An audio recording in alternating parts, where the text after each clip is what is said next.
akawa yagamba nze nonya sente because ze bachala zimukola ki zimuhagaza twetaaga ali katika ngubuli ebina na mwana mubyogera ya baby come closer come ebyo biki naye no malonsa ba emitwalo 10 okumala ennaku 3 nga begamba linda mtu labe wiche jabo enetambula kati n'abachala abatategedde women is donako regular cause abanja basinga mlowooza bami kuyingira mu fumbiro bafumba emmere well and good bwobanga boto bwokitegeera omwami ayinza okuba teyabifumbye tyafumbye emmere nga tiyabaddewo naye waliwo ebintu by'otaatunuye in the first place ng'ofuna omuntu wogooli naye mu relationship abo abantu abo tebaba tebalina budde they barely have no extra time bakola misane na kiro and sometimes bakola ne ku weekend babela dedicated esawa 2 tebagala ziwestinga babela ne plan baba ne deadline z'ebintu bye balina okukola era kyovola batebagala nnyo na muntu abamalira budde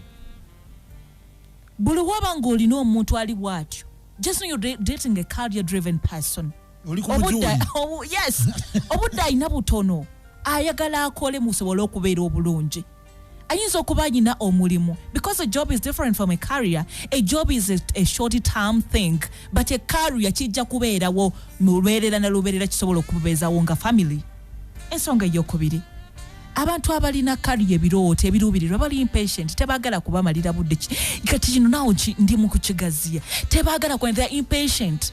Tony right now ali mu studio ali mu kukola nyinza omusaagirako n'onyiiga no mumalire budde oli kuli ozimbye oche like ogenda kukyusa mindset ye efa abandikoze shone enyuma obwongo bwogenda kubutabula akugambya like Tony has explained that the thing is this and this oganya okuwuliriza gwe gamba oyagala omumalire obudde abeereko gwe yeta ine ebintu ebirala ebyokufokasinga ebisinga gwe naye akuwadde obudde akuwuliriza nebyomugamba nti babikola babitufuose bicha akunnyonnyodde naye bamu mukumanyi n'okukangama watali nsonga kankangemu omusajja naye kati ayina proposals ezalina okukola ki zalina okukola akolere future naye gw'oli awo. That's why omuwala bange omumalira nnyo obudde he will move away cause ayina ebintu ebyokukolako ebisinga gwe. You're so important but not that much more than his career.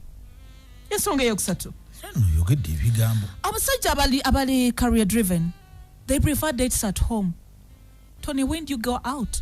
Ani gwe sigendangako out. Tony tagenda out kati n'abasajja abalinga Tony abalala tebalina budde bwa out. First of all Tony asiiba akola ekira asiiba akola kati bw'oba omwetaaga nnyo Tony the only time you get nga muli waka wabudde mwana amala asule mu bidongo ebanga mugenzi oba kucakala kabuwumulemu kubanga ayina ebintu by'alina okukolako enkeera ayina okuwummula ekimala asobole okwetegekera the following day oba olunaku olw'enkya naye gwe oyagala genda out.